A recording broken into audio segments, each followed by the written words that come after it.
अभी तक बेसिकली हम लोगों ने पढ़ लिया है प्रोटीन स्ट्रक्चर्स में। प्राइमरी स्ट्रक्चर पढ़ लिए हैं, correct students?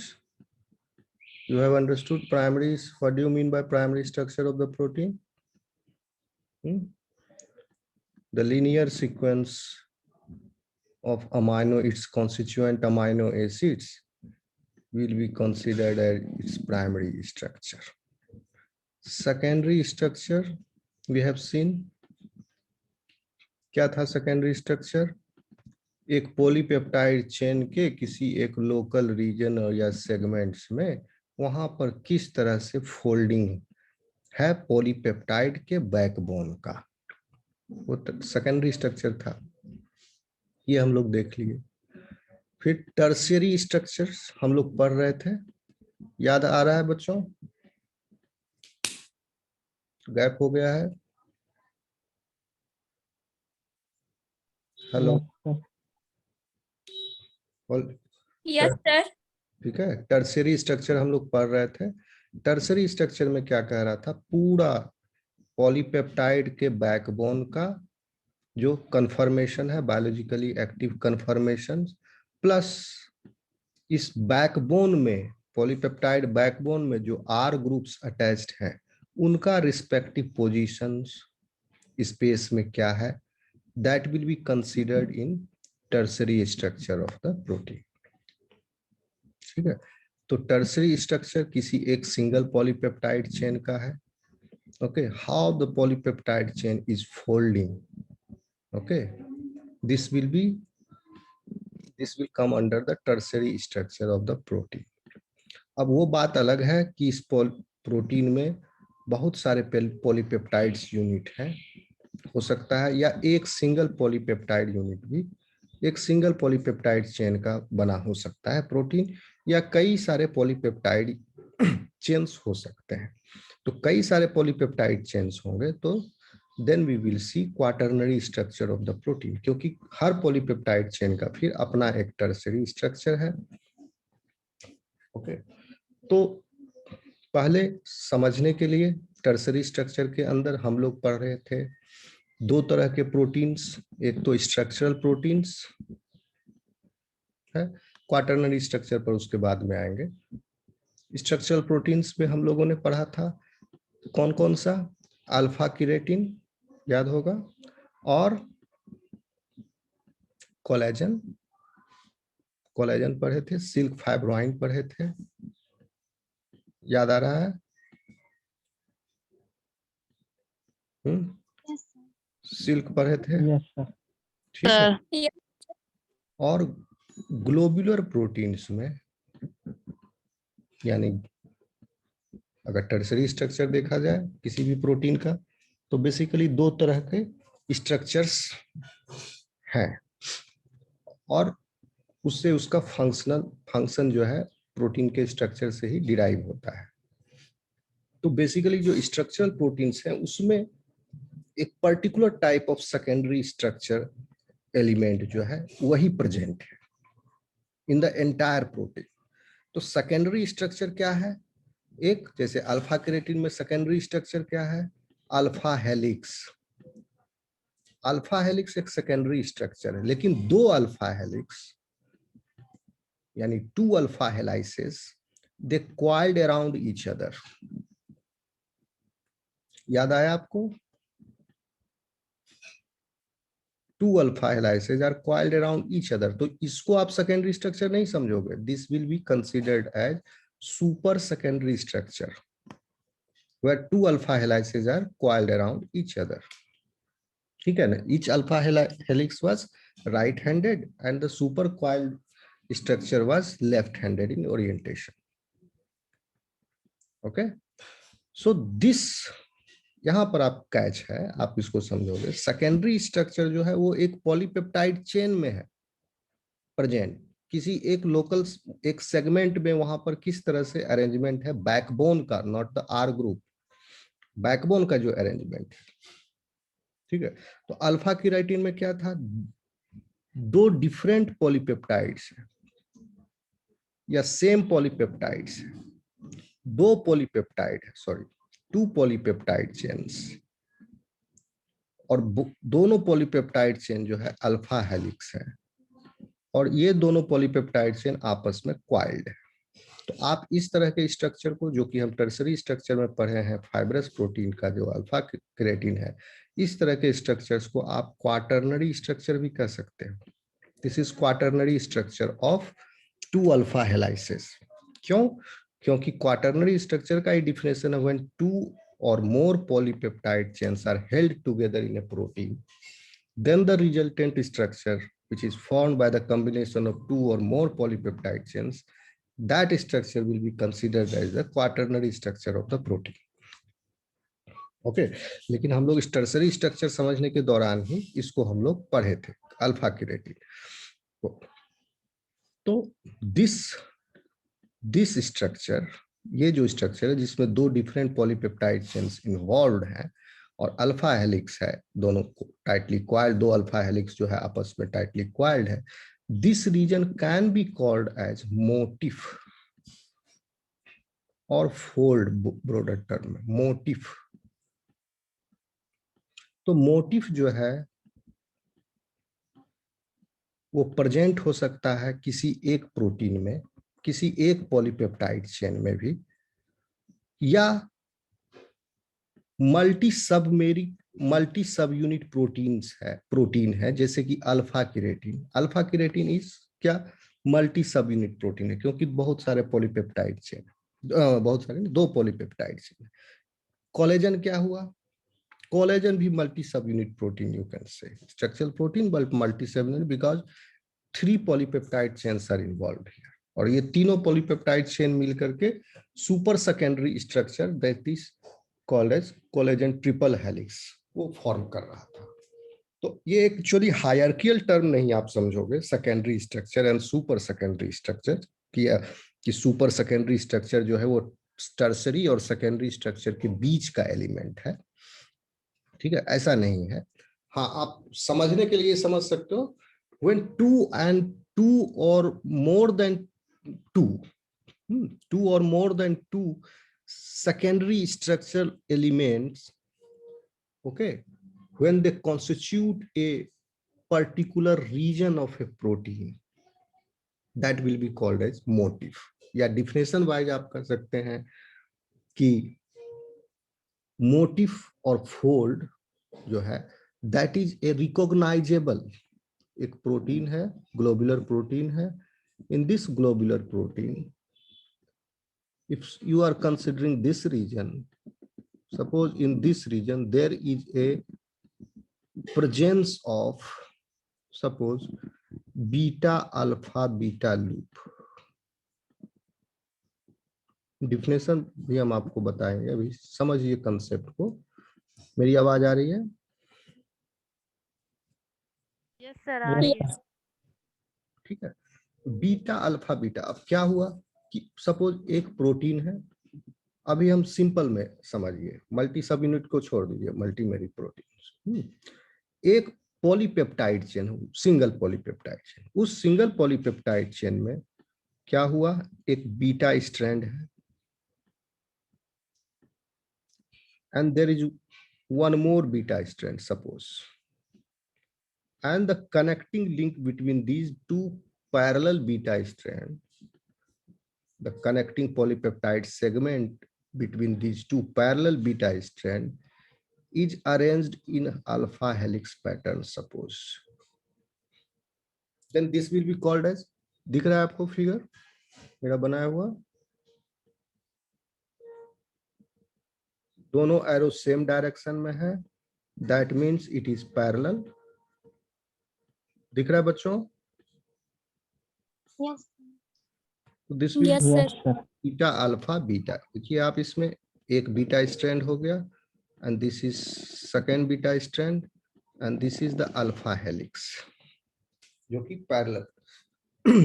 Parallel beta strand को कनेक्ट कर रहा है। आपको पैरेलल बीटा स्ट्रैंड को कनेक्ट करेगा जो पॉलीपेप्टाइड चेन का सेगमेंट, वो भी लंबा होगा, क्योंकि इसका अमीनो टर्मिनस से कार्बोक्सी टर्मिनस जो ओरिएंटेशन है उसको ऑब्टेन करने के लिए ये होगा, क्योंकि दोनों सेगमेंट का amino terminus is this side, but the carboxy terminus of one polypeptide segment should be continuous with the amino terminus of the following peptide segment. तो ठीक है, तो ये हो गया. This is one of the example of super secondary structure और motif you can से. और इसको ब्रॉडली हम कहते हैं फोल्ड भी, लेकिन इस फोल्ड से आप कंफ्यूज नहीं करोगे, ठीक है, लूप को. ठीक है, जैसे दो बीटा स्ट्रैंड्स के बीच में, एंटी पैरेलल बीटा स्ट्रैंड्स के बीच में there can be a loop, जिसको बीटा लूप कहते हैं. एक बीटा कन्फर्मेशन का एक जिसमें 4 अमाइनो एसिड था, ओके, और दो तरह के बीटा लूप थे, एक में प्रोलीन है और एक में ग्लाइसिन है, दो तरह के बीटा लूप. या नहीं तो ये बीटा लूप ना हो करके एक पॉलीपेप्टाइड सेगमेंट हो लंबा सा, जिस 4 अमाइनो एसिड से बना, तो फिर उस पर प्रोलीन की जरूरत नहीं पड़ेगी. तो इन सब को मिला करके that whole structure will be called as motif.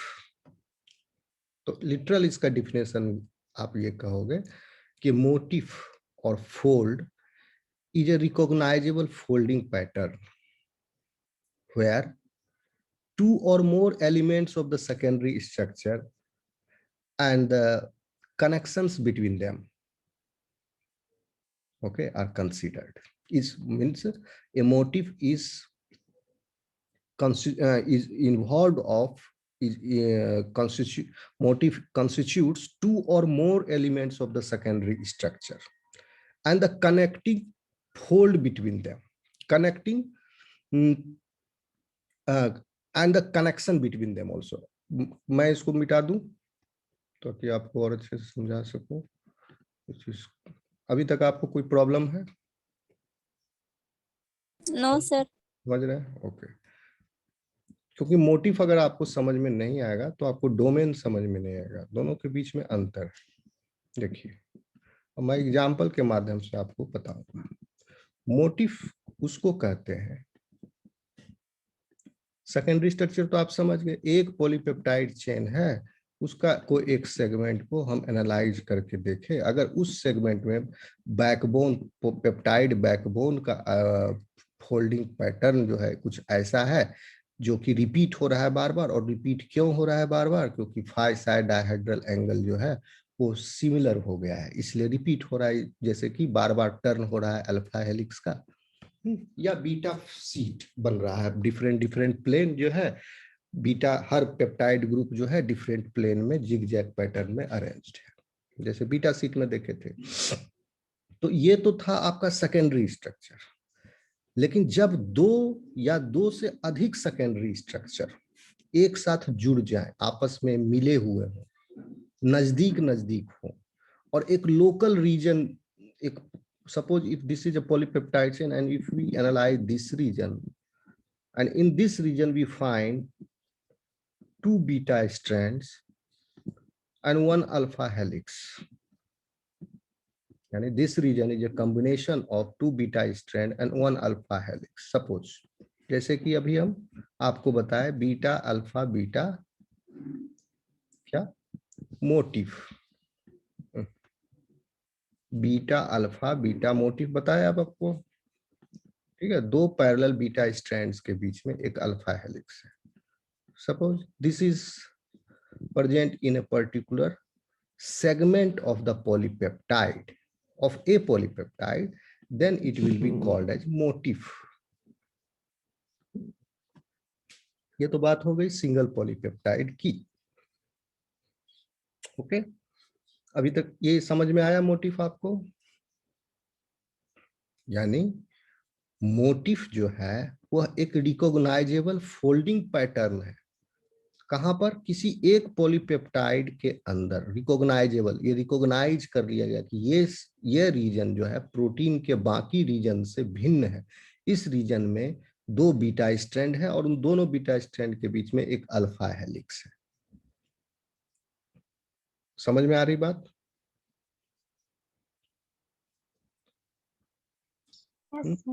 तो ये रिकॉग्नाइजेबल फोल्डिंग पैटर्न है in a particular segment of a polypeptide chain where 2 or more elements of the secondary structure and the connection between them. जैसे अगर anti parallel strands है, जैसा कि अभी हम दूसरे एग्जांपल में आपको बताएंगे कि there is a one more example of B motif. अभी मोटिव के सारे एग्जांपल्स आपको हम बता रहे हैं, सारे नहीं मतलब ज्यादा बहुत सारे एग्जांपल्स आप अभी देख चुके हैं। जैसे स्ट्रक्चरल प्रोटीन में जो अभी हम पढ़े थे कोलेजन एंड ट्रिपल हेलिक्स में, तो चूंकि वो मल्टी सब यूनिट प्रोटीन आप कंसीडर कर सकते हो, 2 या 2 से अधिक पॉलीपेप्टाइड चेन है, तो यहां पर जो मोटिफ बन रहा है that motif is constituting 2 or more polypeptide chains. So here it will be called as this as motif. Entire protein can be considered as one motif because the same structure is repeating here. Okay, but the secondary structure elements here, यहाँ भी 2 या 2 से अधिक secondary structural element है, alpha helix keratin में भी और collagen के ट्रिपल हेलिक्स में भी। वहां पर एक सेकेंडरी स्ट्रक्चरल यूनिट क्या था, कोलेजन हेलिक्स, और कोलेजन ट्रिपल हेलिक्स जो बन गया वो हो गया super secondary structure, and super secondary structure जो है वो मोटिफ ही है। तो वहां पर जो मोटिफ है 3 पॉलीपेप्टाइड चेन से बना है। ओके, तो मोटिफ अभी हम आगे क्वाटरनरी स्ट्रक्चर में आपको और एक्सप्लेन करेंगे। तो एक तरह का मोटिफ तो हम स्ट्रक्चरल प्रोटीन में देख चुके हैं, अल्फा हेलिक्स में, कोलेजन ट्रिपल हेलिक्स में देख चुके हैं, सिल्क फाइब्रोइन में देख चुके हैं। वहां भी क्या हो रहा है, बीटा स्ट्रैंड क्या है, beta strand is a secondary, और suppose if a beta sheet made up of many anti-parallel beta strand, that is a क्या हुआ, ये एक पॉलीपेप्टाइड चेन का एक बीटा सीट था, और 2 या 2 से अधिक पॉलीपेप्टाइड चेन के फिर बीटा सीट्स, क्योंकि इसमें पॉलीपेप्टाइड चेन्स और भी हैं, तो फिर एक बीटा सीट है उसके नीचे दूसरे पॉलीपेप्टाइड चेन का। तो this also is a part of, तो ये हो गया एक सेकेंडरी स्ट्रक्चर बीटा सीट, और यह भी एक सेकेंडरी स्ट्रक्चर बीटा सीट, लेकिन दोनों बीटा सीट जो है बिलोंग कर रहा है डिफरेंट पॉलीपेप्टाइड चेन्स को। तो आप in a unit you can consider this 2 beta sheets belonging to 2 different polypeptide chain, you can consider this as one motif. Okay, तो ये सब हम लोग देख चुके थे। एक मोटिफ का सिंपल एग्जांपल, जो छोटा एग्जांपल है वो मैंने बताया कि बीटा अल्फा बीटा लूप। यहां तक क्लियर है आपको? Yes sir. सर मायोग्लोबिन क्या है sir? Myoglobin is a protein, single polypeptide chain protein, and which functions as a oxygen scavenger for the muscle proteins for its oxygen requirement. Myoglobin protein अभी आपको हम बताएंगे आगे, haemoglobin का structure भी बताएंगे, मायोग्लोबिन का भी बताएंगे। ग्लोबिन में हमने सबका एग्जांपल आपको बताते जा रहे हैं। ओके, जब टर्सरी स्ट्रक्चर पढ़ना स्टार्ट किए तो 2 तरह के टर्सरी स्ट्रक्चर आपके स्ट्रक्चरल, जिसमें हम alpha helix alpha keratin, collagen और सिल्क फाइब्रोइन देखे थे। फिर ग्लोबिन प्रोटीन का स्ट्रक्चर जब बता रहे थे आपको, second part of the tertiary structure, तो उसमें हम एग्जांपल लेके चले मायोग्लोबिन का, क्योंकि myoglobin is best example to represent the structure of globin protein family. क्यों? क्योंकि अभी आपको हम अभी मोटिव पूरा एक्सप्लेन नहीं किए, अच्छा कि आप पहले पूछ लिए मायोग्लोबिन, और उसके बाद जब क्वाटरनरी स्ट्रक्चर बताएंगे तो वहां हम हीमोग्लोबिन का एग्जांपल देंगे। तो हीमोग्लोबिन भी जो है एक्चुअली ग्लोबिन फैमिली प्रोटीन है, ग्लोब्यूलर प्रोटीन है, और ये सब ग्लोबिन प्रोटीन्स जो है इसमें एक कॉमन स्ट्रक्चरल मोटिफ है, यहाँ पर कॉमन स्ट्रक्चरल मोटिफ क्या है? अगर इसको मिटा दूं, यस सर। ओके, पहले आप मोटिव समझ लीजिए। मोटिव समझे आप? मोटिव का उसके बाद हम आ रहे हैं मायोग्लोबिन में। मोटिव समझ गए आप? लोकल रीजन में किस तरह से दो या दो से अधिक सेकेंडरी स्ट्रक्चरल एलिमेंट्स आपस में अरेंजमेंट है उनका स्ट्रक्चर का, दैट इज मोटिव। यस। ठीक है, तो मोटिव का एक सिंपल एग्जांपल अब बताया, बीटा अल्फा बीटा लूप। ये बहुत सारे तरह के प्रोटीन्स में पाया जाता है, बीटा अल्फा बीटा लूप। एक दूसरा एग्जांपल है मोटिव का कि एंटायर प्रोटीन, सिंगल प्रोटीन, एक प्रोटीन है उसमें सिंगल पॉलीपेप्टाइड चेन, एक ही पॉलीपेप्टाइड चेन का बना हुआ है protein, and entire polypeptide chain means in its entirety it is making a motif।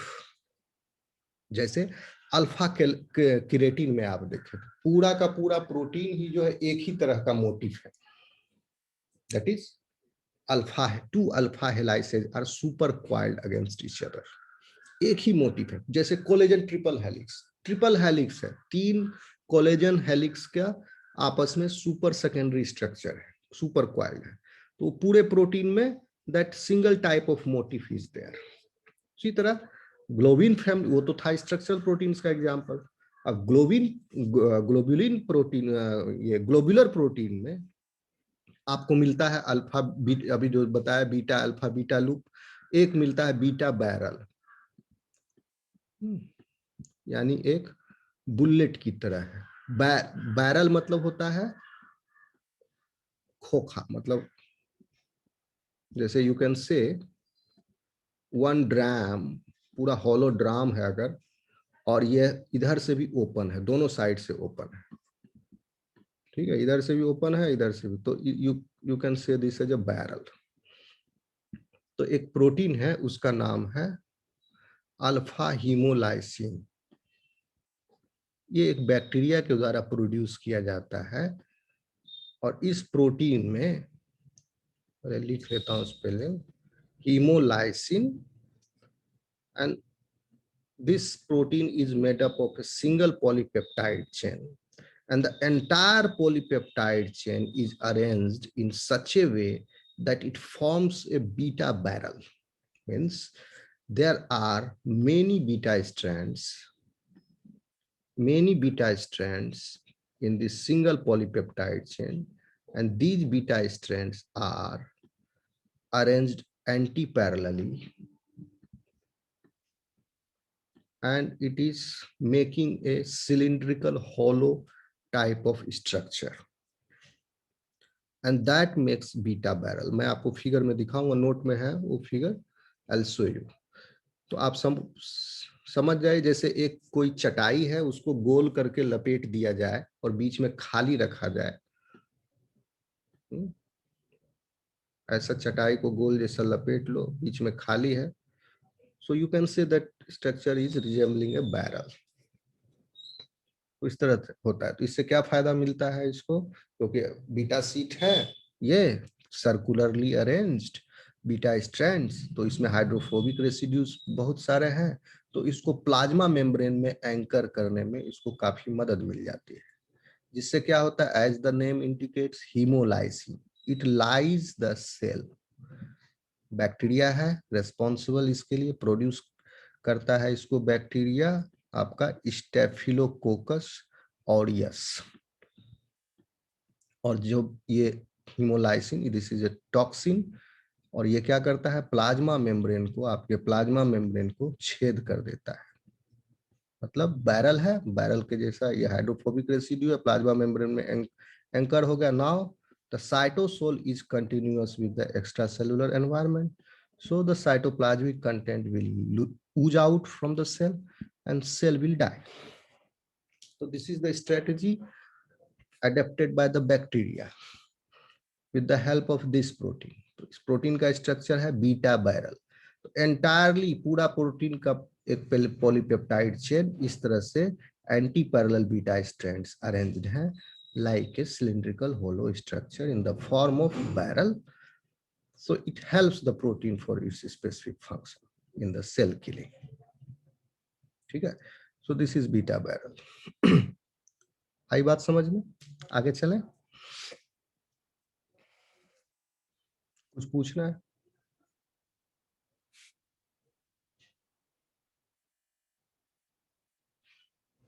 कुछ पूछना है बच्चों? No sir. ओके, शेप से सर इसका शेप ग्लोबुलर शेप।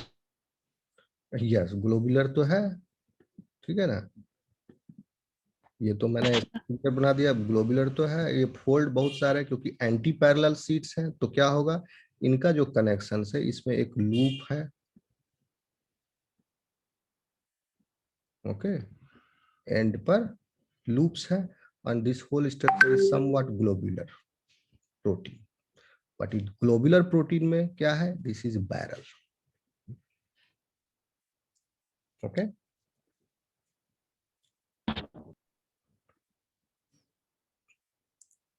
समझ में आया बच्चों? Yes sir.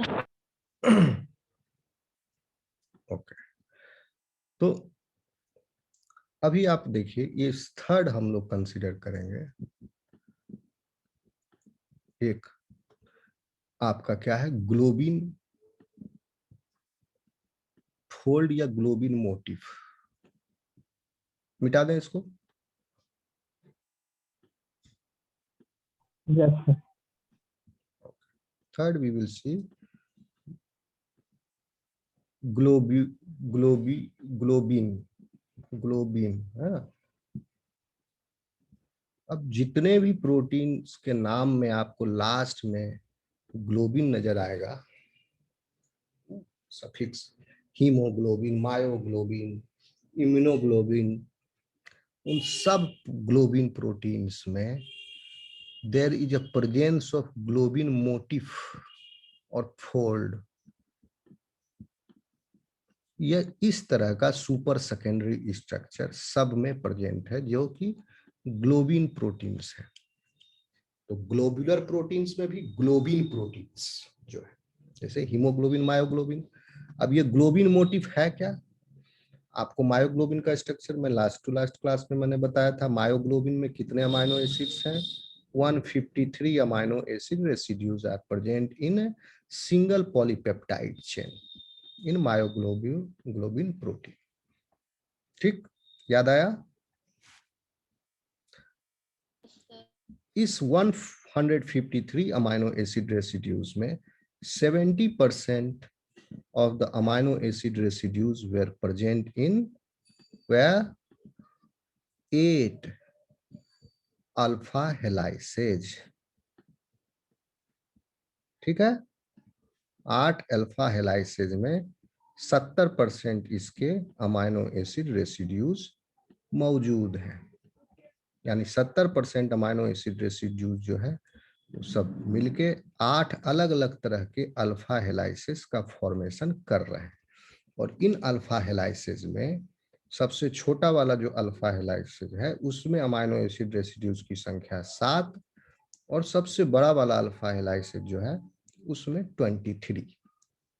ठीक है, तो ये 8 अल्फा हेलाइसेस में अलग अलग अमाइनो एसिड्यूज की संख्या है।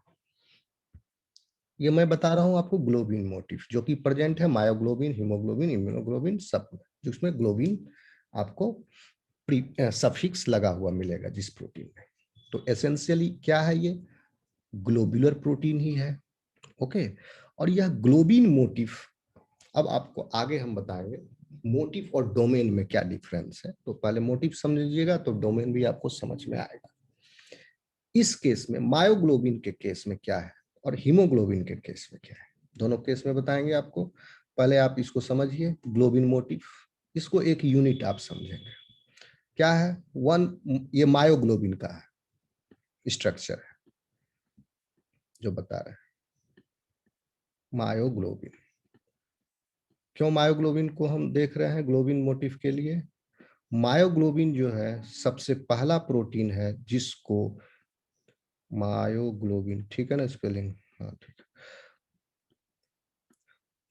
This is first protein which has been, मतलब जो सबसे पहले क्रिस्टलाइज किया गया था और एक्सरे क्रिस्टोग्राफी की स्टडीज से एक्सरे क्रिस्टोग्राफी करके फिर एक्सरे डिफ्रैक्शन पैटर्न से मायोग्लोबिन का स्ट्रक्चर निकाला गया था। सबसे